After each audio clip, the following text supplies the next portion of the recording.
Hello, my little caribou, and welcome to CDQ. Today I will talk about another book from Patrick Senécal, Flots. Well, it's not a book that I've been published in English, unfortunately, but I want to talk about it because it's kind of interesting. It is not a book that I suggest to everybody because it is more of what I've talked before, so it's really hard, especially when you have children. We have a lot of very hard theme in this book, and the story is basically dysfunctional family, and we see them evolve, and I will get into the specific in a second. But basically, there is this family. The little girl is the main character. She see his father beat his mother. We see right away a phrase. We see right away here. I've wrote what did I learn from this book is don't give contradictory rule to a child.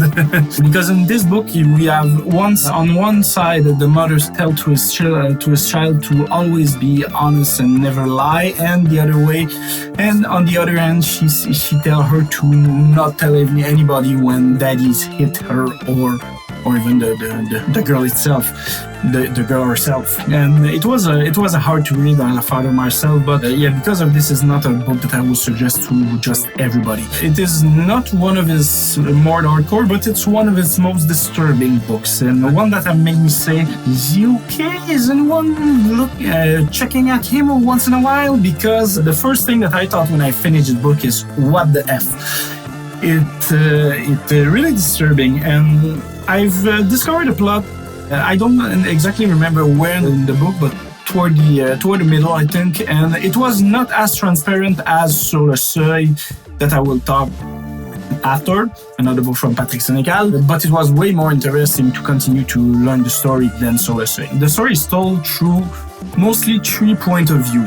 First, the police officer who tried to understand what happened, the social worker who tried to make her talk, because at the beginning of the book she is alone in the family apartment, and his aunt is there. I think she's the one who called the police, and they are trying to find out why is she alone, why the parents are not home, and why why they left, and is there a crime or whatever there? And at the beginning, you don't know much. And the third point of view is the little girl herself through her diary, because she is muted.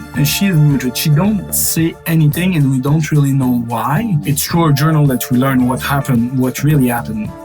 And it's very disturbing. If you like that kind of story, you're as disturbed as me, but if you don't really like that kind of story, do not read this book. It's like I said, it's not one of his most violent book, but it's one of his most disturbing. So go there with the reserve if you want to read it and you don't really know the style. So I don't really want to spoil the book if you wish to read it, so I will end my review there. And if you don't want to read it, you have just enough information to not be traumatized by it. So until next time, fun in the book. Ciao!